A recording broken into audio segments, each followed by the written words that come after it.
My name is Sherilyn Dorsey, and I am creator and founder of You're More Than Their Mother, and I teach moms and women to reclaim, realign, and rebalance their lives and to go after their dreams. So I'm not going to be here long because, as you can see, I'm headed to work out, so I want to jump into that. But I listened this morning. I follow Mimi G.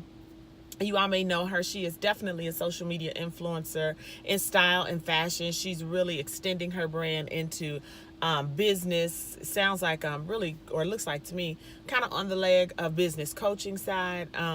But she does quite a few things, and she does them well. I enjoy watching her and have been watching her grow. Well, recently she started a podcast, and I'm not that huge on podcasts, but I'm enjoying them as I find them. I'm really finding some great ones, right? And hers is one.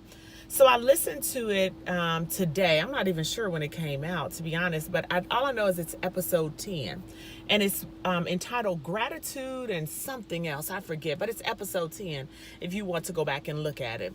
And she talked about some pretty hard things that had happened in her life, but how grateful she was to have overcome them, from things like sexual abuse twice by family members, and homelessness, and performing sexual acts just to eat and put a roof over her head for the night. Just some really, really hard things. But she is thriving now as a businesswoman, and says how joyful she is for her life and the happiness she has within. And I just think that that is just so wonderful. And it's so great to hear redemptive stories like that, because when people are going through things, oftentimes they feel like they're the only one. It's really one of the main reasons why I started publicly my business, You're More Than Their Mother, because it felt like the things I was feeling as a mom, the overwhelm, the sometimes sadness, the pressure it is that I was feeling, I felt like I was the only one going through it, just not handling it well. Now, as a disclaimer, I want to be very clear as I kind of toggle back to that story that led me into this video, the Mimi G story. I want to be very clear. I've never been sexually abused at all. So I don't claim to really even know what that feels like. But that's period. I have 3 girls, and I am a woman, of course. And so one thing about us, to me as women, what we always have to be conscious of on some level is protecting our bodies. Because number one, in my opinion, our bodies are just not as valued in this patriarchal society. We are just the agency over our own body. It's just not there, and to the degree that, to me, it should be respected, right? So anyway, with that being said, we are constantly concerned with our well-being over our body in particular. Of course, our things, but for me, nothing more important than our body. Well, with that being said, I come from a wonderful family, right? Wonderful upbringing, my mom and dad.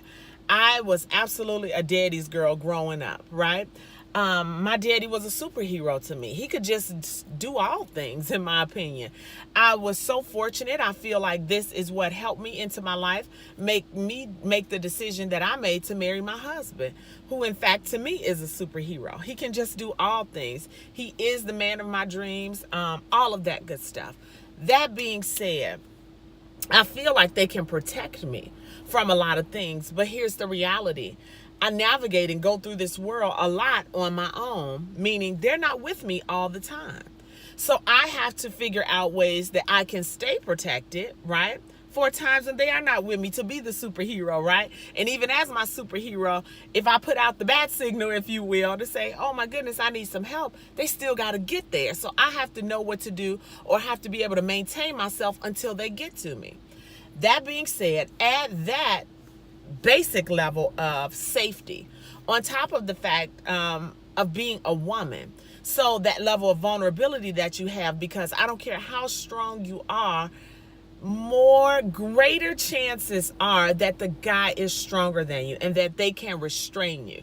So it's always important to me, while it's never, ever, ever, ever, ever the victim's fault, I always want to have myself in the best possible range of safety, meaning well lit, highly visible. And of course, I got to say this again. I know that that's not a guarantee to anything.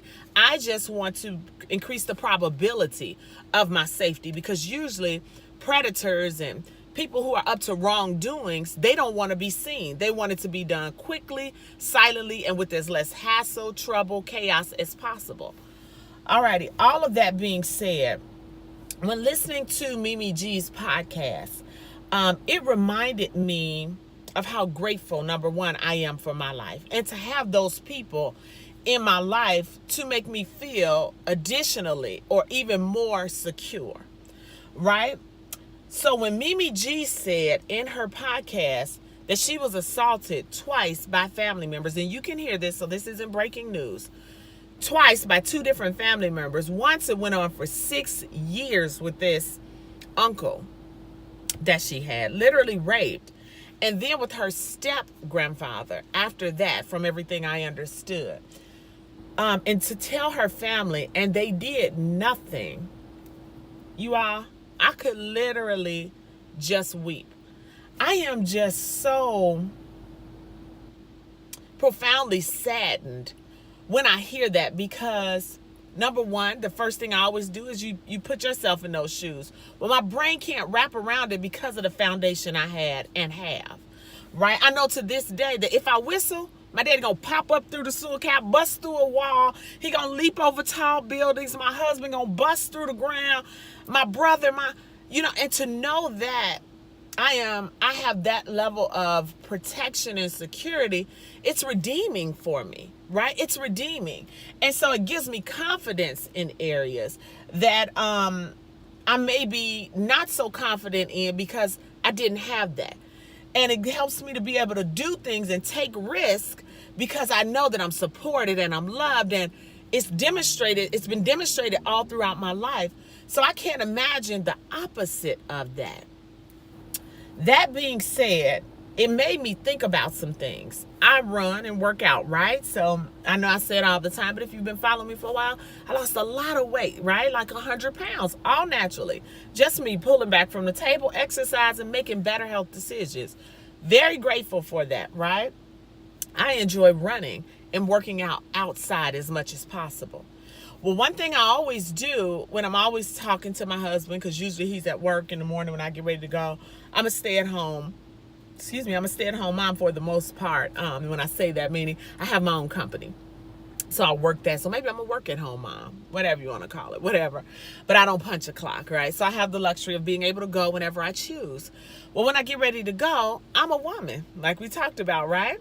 So I'm always double thinking, is this area well lit? Is it safe? Is it highly visible? Because when I go to run, periodically I want to listen to my headphones, right? And even if I'm not, I'm kind of zoning, just kind of self-talking myself through the run. You can do it, Cheryl, and I'm proud of you. Keep going. One more, lap, or 15 more minutes, whatever it is. So I'm not always highly aware of what's going on around me. So someone could get close enough to do something that isn't so kind, right? So while I absolutely don't live my life in fear, I also want to be wise and be as cautious as I can. Well, when I sometimes tell my husband about, wow, I don't want to run here, and I like running in new places, right? And different. I get tired of the same scenery.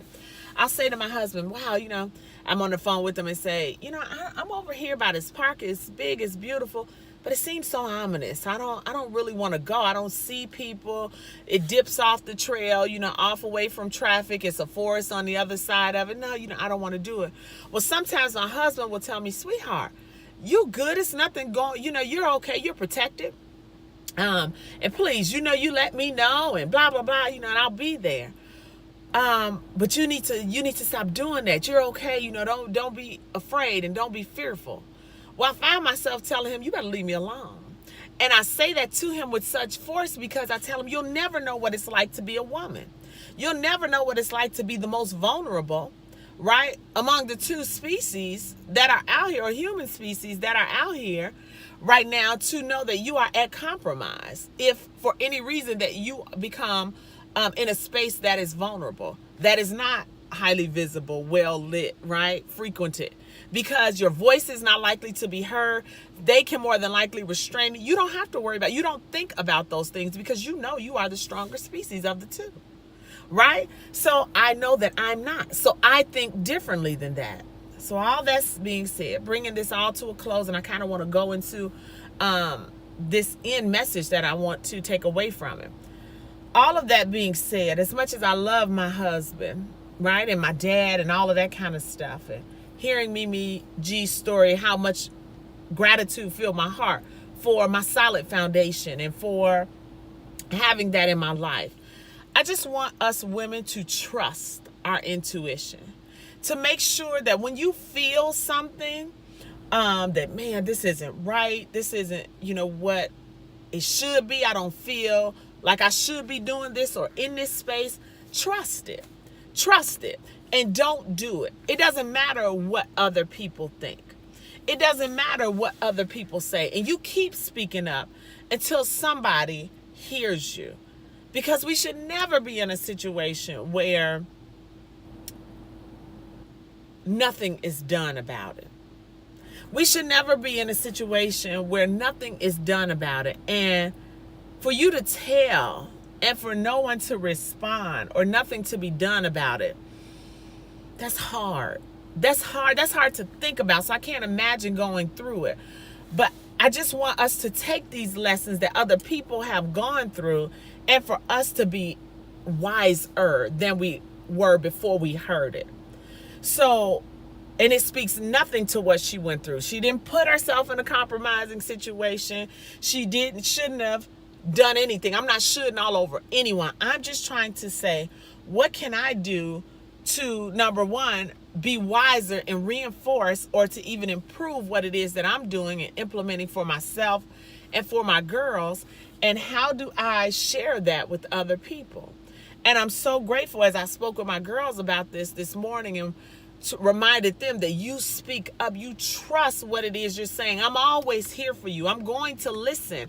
I'm going to act, and we're going to do something about it so that they can know and be a hopeful deterrent to the one who thinks that that person will be silent, to the one who thinks that nothing will be done about it, to the bad person who believes that they can do this and get away with it. It is my hope that they create an energy around themselves that says, not here, not this one. This person is not the one. She got too much family backing behind her. She got people checking in on her. These people too involved. She's too overly protected by their dad and their grandparents and their uncles and all of this kind of stuff. This is too much. I want somebody who's not going to, I want them to be able to, first of all, not do it, of course, but not see my own, of course, as easy prey. So anyway, that being said, I'm just as full as can be in just hearing that. And I just want to send a shout out to Mimi G to let her know that, number one, I'm very from afar, right? Very proud of what she's doing. Before even knowing this story, I've seen her grow. I used to follow her on Facebook. I don't see her things pop up as much. I definitely see her more on IG and YouTube. But on Facebook, when she started and she was just posting pictures of herself, it was like an online blog or vlog, if you will. Is that video? I don't know. Because I thought the V in vlog stood for video log, right? So would the pictures on Facebook be considered a blog? I don't know. Figure it out. But anyway, I watched her there and I remember her taking pictures in what I thought was her backyard or an area, something like that, in the beautiful clothing she made. And now to really even more hear her story, and I used to share her all the time and talk about how wonderful she was, meaning the clothing it is that she made and her sense of style and things like that. And now even hearing this, it's even more motivation as my business grows and I do the things that it takes for me to develop personally. And it was, again, just reinforcement hearing this episode. I think her podcast, it's called Business Shit, and it's spelled S-H-E-T. And to be quite candid, I'm not sure what that abbreviation stands for, S-H-E-T, but it's Business Shit is how it's pronounced. And I like saucy words sometimes, so I had to check it out. But just proud of that, and just wanted to send good energy and more positive things her way, to tell her keep going and keep inspiring, and that your voice matters so much. It just matters so much, and I'm grateful for you sharing your story. So anyway, just wanted to jump in and say that about Mimi G, to hopefully put the energy out there, or to put the encouragement out there for women to, one, go with your intuition. If you don't feel like it's something that you need to do, that is the most safe thing for you to do, or it's a compromising position that you will be putting yourself in, do not relinquish that feeling. Go with that and don't do it. I don't care how much how firm of a foundation you have, or how much backing or support you have, or how many people will swoop in and save the day. Don't do it. Trust yourself. Also, for people who are victims, to speak up and to keep speaking until something is done about it. You keep speaking up. And to also say to people who have been in those situations, that I speak a special word of blessing over you, and I'm anchoring your healing and your strength, whatever that is that it looks like for you, whatever it is that looks like for you. I'm anchoring your wholeness, whatever that looks like for you. And I'm grateful that you chose to keep going. I'm grateful that you are hopefully sharing your story and inspiring other people, sharing it in a way that you can, whenever you can, on your own time, if you ever choose to do it. I just speak a special word of blessing over you, and I'm anchoring your wholeness, whatever that looks like for you. So you all gonna have a great rest of your day. I'm going to get this workout in. But until we see each other again, remember, it's time to move beyond everyone else's expectations of who you ought to be and become the woman you thought that you could be. Bye.